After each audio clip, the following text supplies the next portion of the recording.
Muhammad Ali. Vodacom is committed to the highest standards of business integrity, ethics and professionalism. The Board of Directors feel the need to conduct the business in accordance with the principles of the King Code of Conduct, also known as the King 3. In order for companies such as Vodacom to comply with the King Code, they have to comply with all applicable laws. One of the most important responsibilities of the board is to monitor the compliance with all the applicable laws, rules, codes and standards. Where Vodacom does not comply, this is stated and explained in detail as to reasons why. Since Vodacom complies with the King Code, they must comply with what the King Code focuses on, which is responsibility, accountability, discipline, fairness, leadership, independence, transparency and social responsibility. The group's governance structure is compiled of the board and the chief executive officers. The board of committees is broken down into a nomination committee, social and ethics committee, executive committee and audit, risk and compliance committee. The executive committee is then broken down into a finance, international business, technology, enterprise, customer operations, corporate affairs and sales and distribution. The roles of the chairman and the CEO of Vodacom Enterprise is that the chairman is responsible for leading the board. The chairman has to be elected annually and the current chairman of Vodacom is Peter Moyo. The chief executive officer is responsible for the operational management of the group and the current chief executive officer is Mr. Shamil Jusuf. Vodacom has plenty of directors in its organization and the executive directors are subject to standard employment terms and conditions and have to have a 6-month notice period. Directors are subject to retirement by rotation and re-election by shareholders at least once every 3 years. All directors have access and advice to services of the group company secretary, Sandy Linford, who is responsible for the board for ensuring compliance with procedures and applicable statutes and regulations. Vodacom instills policies in order to comply with the King Code, such as the anti-bribery policy and the human rights violation. The anti-bribery policy means that the Vodacom Code of Conduct clearly outlines Vodacom's zero tolerance to any form of bribery. Vodacom's anti-bribery policy sets out examples of conduct that could amount to an offence under any anti-bribery laws. Vodacom's human rights violation policy means that Vodacom is committed to ensure internationally accepted human rights standards in its employment practices at all of its operations across the globe. Muhammad Ali. Good day, respected ladies and gentlemen. My name is Taskeen Jaffer and today I will be discussing ethical leadership. It is a known fact that no entity is an island and therefore no company can operate in complete isolation from society. The leaders of today's organizations thus have to ensure that the entities conform to societal norms and governance guidelines. Managers have to evaluate the economic, social and environmental impact of their operations.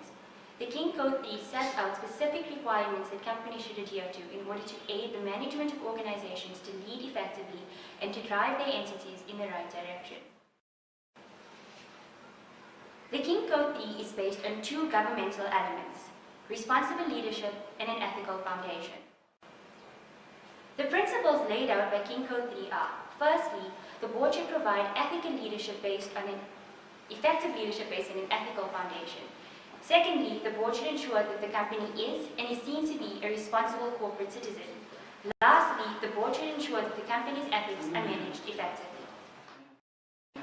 Ladies and gentlemen, does Vodacom adhere to the requirements set out by the King Code 3? Today, we will be evaluating the extent to which the company complies with the requirements of the highest ethical documents in the country. The first principle of the King Code 3 calls for effective leadership based on an ethical foundation. Ethical leadership consists of 4 values: responsibility, accountability, fairness, and transparency.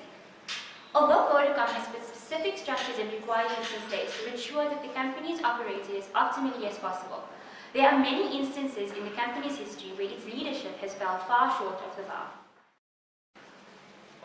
Most recently in the news, Vodacom has come under fire for failing to credit former employee Mr. Nkosazana Makati with the company's hit "Please Call Me" idea.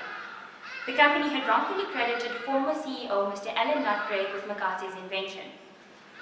Makati had initially reached an agreement with Philip Giesler, the company's former head of product development and management, to receive 15% commission on the company's income from the service. Management later denied having reached any agreement with Makati. After a long legal battle, a court awarded Mr. McCarthy victory in April this year, and Vodacom has been ordered to grant him his rightful compensation. Former CEO Alan Knott-Craig is no stranger to controversy. In 2010, he was accused of nepotism. His son was granted office space and millions of rands to help him fund his own business. Furthermore, a company belonging to the niece and nephew of Alan Knott-Craig was awarded a Vodacom tender without the proper procedures being followed. What's most concerning about these events is that Vodacom tried to hide the forensic reports in the matter, which very clearly contravenes the ethical value of transparency. In the internet age, people are most concerned with their right to privacy. In 2014, MyBroadband found that Vodacom management allowed for the providing of user phone numbers and other data to third-party companies without the consent of its users. Naturally, this information breached the company's relationship with its clients because no sane person was happy with their information being given out without their knowledge. In conclusion of the discussion on effective leadership based on an ethical foundation, it can be found that Vodacom is not fully compliant with the first principle stipulated by the King Code 3. The company has a history of mismanagement, poor transparency, and fraudulently misleading the public. Although it is believed that the company's management has improved, the image of Vodacom's leadership faces a long road to recovery. The second principle calls upon the board of a company to ensure that the company is and is seen to be a responsible corporate citizen. Corporate citizenship is defined as the recognition that a business, corporation, a business-like organization has societal, cultural, and environmental responsibilities to the community in which it seeks a license to operate, as well as economic and financial ones to its shareholders and immediate stakeholders. With regard to the aspect of corporate social responsibility, Vodacom is compliant with the stipulation required by the King Code 3. The company qualifies quite handsomely. For example, Vodacom promotes public health and promotes SMS technology to people living with HIV and AIDS. Vodacom is also considerate of the environment and has undertaken to reduce carbon emission and waste. The entity has shown consideration for pivotal societal issues by donating a large sum of money to victims of gender-based violence. Vodacom also promotes equality and non-discrimination in the workplace. Broad-based Black economic empowerment forms an integral part of the company's operations as they have achieved a Level 2 BBBEE status. Other examples of the company's corporate social responsibility are that they have invested in educational programs, provided bursaries, and sponsored sporting events. The last principle calls upon the board to ensure that the company's ethics are managed effectively. Vodacom has installed numerous programs to help the company manage its ethics. These include a group ethics and social committee, a program entitled Ethics Along the Way, an ethics awareness program to assist new employees, a code of conduct, an online registration to declare gifts and conflicts of interest, anti-bribery and anti-corruption programs. Ladies and gentlemen, thank you for handing me your attentive ear. I now hand over to my peer, Taiba Hassan, to continue.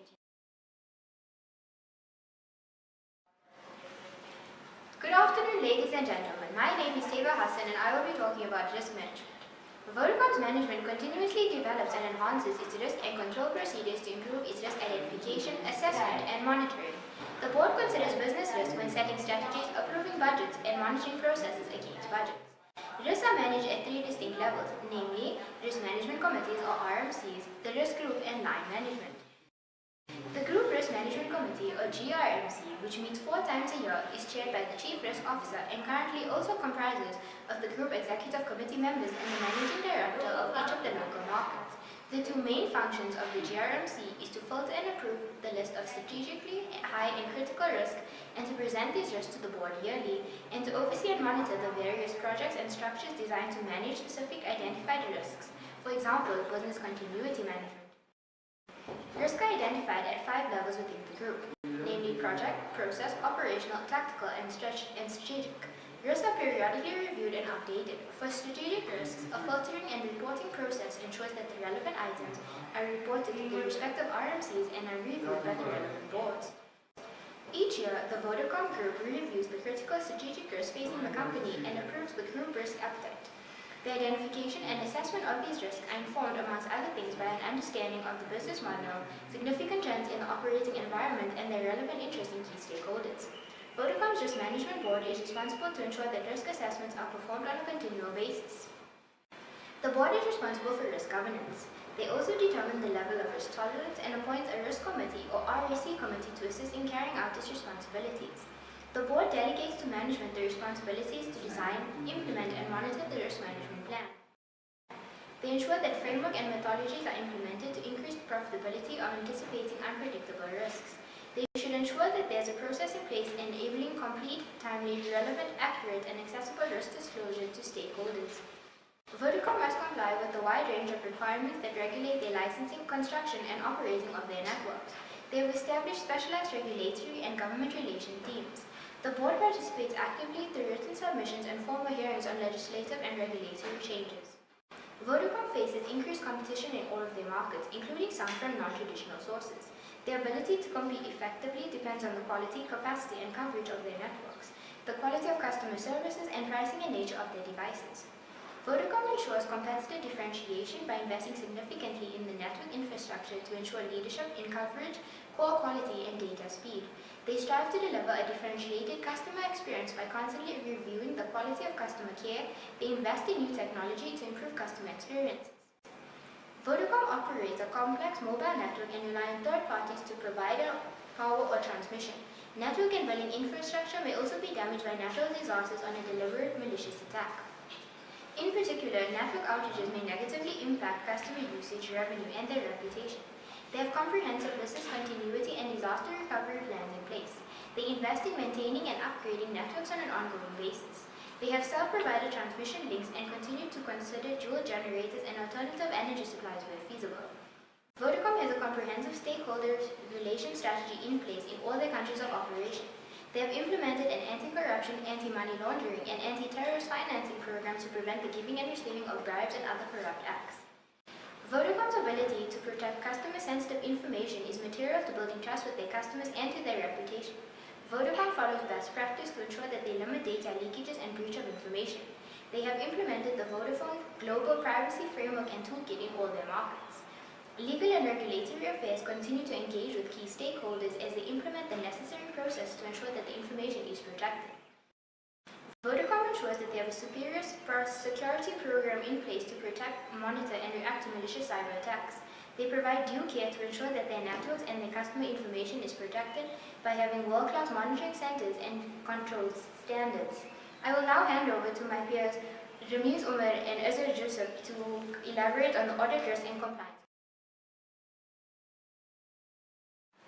Good morning, my name is Azhar Joseph. My objective today is to tell you about the members of the ARC committee. Vodacom has an established ARC committee. Members are appointed at the annual general meeting. The current members were appointed at the AGM on the 18th of July 2015. All members of the audit committee are both independent and non-executive directors. The requirements for the ARC is a minimum of at least 3 members. According to the director's report, all members are independent and non-executive. The chairman of the board, MP Moyo, may not be the chairman of the committee or part of the committee. Hence, D.H. Brown is the chairman of the committee. According to the consolidated report, 6 meetings were conducted in this current year. Management, internal and external auditors are invited to attend the audit committee meetings by invitation only. No separate meetings were held between the committee and either set of auditors. Let's take a look at the members and their credentials. David Hugh Brown. He is the current chairman of the ARC and a member of the Remuneration Committee. His former positions consist of CEO of Coal of Africa, Platinum Holdings, and Impala Platinum Holdings. Previous work experience working in information technology for ExxonMobil. He served as articles with EY. Appointed to the Vodacom board in January 2012. Philip Jabalani Moliketi. He is the chairman of the Social and Ethics Committee, independent non-executive director, former deputy minister of finance and World Cup organizing committee, director of several companies listed on the JSE, appointed to the Vodacom board in November 2009. Priscilla Mabalane. She's the current member of the Audit Risk and Compliance Committee. She's a qualified CA, currently CFO of BP South Africa since 2011, former director of finance at the Airports Company of South Africa, former tax director at EY and ESCOM, appointed at Vodacom in December 2014. Some of the meeting procedures of the ARC committee consist of both the internal and the external auditors must meet at least once a year without the presence of management. They must oversee the internal audit, oversee the integrated reporting, must ensure that a combined assurance model is applied to provide a coordinated approach to all assurance activities, required to recommend the appointment of the external auditor. The audit committee should report to the board and shareholders on how it has discharged its duties. Okay, some of the responsibilities of the ARC committee consist of implementation of risk management process. The committee comprises of the same directors as the audit committee. The members as a whole must have sufficient qualifications and experience. Risk management consists of sufficient meetings being scheduled. Minimum of 2 meetings per year is required. The board should perform an evaluation of effectiveness of the committee every year. Should the board be unable to complete any of the above, suitable explanations should be provided for the benefit of the shareholders.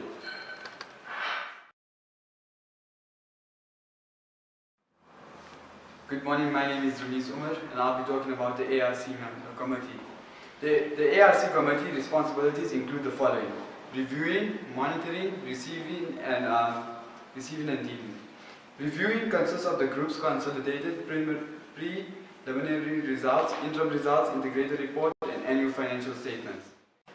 Monitoring consists of compliance with saturated and JSE listing requirements, the risk management and framework, and assessing the significant risk facing the group, the technology governance framework and associated risk, the effectiveness of the process to create awareness and develop an understanding of relevant legalization and regulation to ensure compliance by management, and the management and reporting of tax-related matters. Receiving and dealing consists of appropriately with any complaints relating to accounting practices and internal audit, or the conduct of auditing of all entities within the group's annual financial statements or related matters.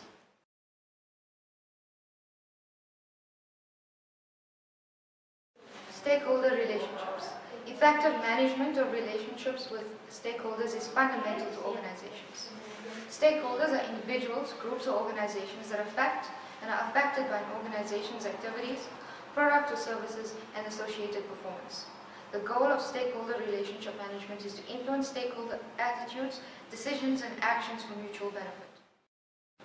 Vodacom professes to abide by the principles of the King Code as stated in the integrated report. The first principle: the board should appreciate that stakeholders' perceptions affect a company's reputation. The Vodacom brand and reputation is preserved through creating a good environment for employees and high-quality service for customers, as well as being involved in contributing to society. Clientele are satisfied by efficient networks, excellent customer care and public relations, responsible advertising, fair terms, conditions and pricing, as well as the protection of customer privacy further satisfies customers. Vodacom's social investment expenditure for the year ended 31st March 2016 was 106 million, focusing on 3 key areas: using technology to improve access to education, addressing community health challenges, and combating gender-based violence. The second principle: delegate to management to proactively deal with stakeholder relationships. Stakeholders include customers, employees, government, shareholders, partners, suppliers, community, and the media. Corporate affairs has responsibility for the management and implementation of the stakeholder framework. The many ways that Vodacom uses to maintain relationships with shareholders shows effective delegation of management. The third principle is to strive to achieve the appropriate balance between its various stakeholder groupings in the best interest of the company. Vodacom has been able to effectively attain a balance between all shareholders through the implementation of various initiatives and programs. Vodacom's stakeholders varies from employees, customers, government departments, regulatory authorities, shareholders, civil society, suppliers, and business partners. This means that there are many different views and expectations that must be managed to ensure sustainability.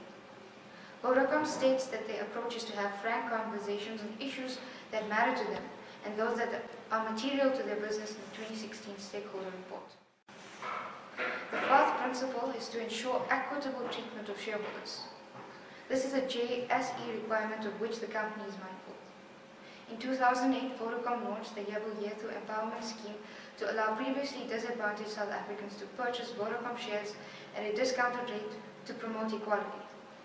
The rights of shareholders must be complied with. Voting power on major issues, ownership in a portion of the company, the right to transfer ownership, an entitlement to dividends, the opportunity to inspect corporate books and reports, and the right to sue for wrongful acts. The first principle is to ensure transparent and effective communication with stakeholders. For an organization to be successful, the independent stakeholders must receive effective and transparent communication from the company. Vodacom has managed to achieve this. Stakeholders are annually invited to attend Vodacom's annual general meeting, unless there is an urgent matter to be dealt with, in which case a special meeting will be held. The event gives investors an opportunity to evaluate the company's performance, and further allows them to pose questions and help make decisions. There are many communication channels between Vodacom and stakeholders. For customers, there are call centers, retail outlets, the My Vodacom app. For employees, there is the internal website, newsletters, internal anonymous employee hotline. For government, there is partnering on key programs. There is the participation in consultations and public forums.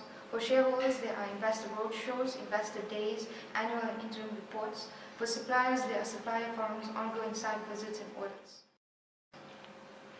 The final principle is to ensure that disputes are resolved effectively, efficiently, and expeditiously. Corporate Affairs has a framework in place that guarantees shareholder disputes are recognized, assessed, and assigned for resolution. Customer care lines are in place as well to remedy smaller disputes. Additionally, the Vodacom Legal and Regulatory Department has policies in place for larger disputes.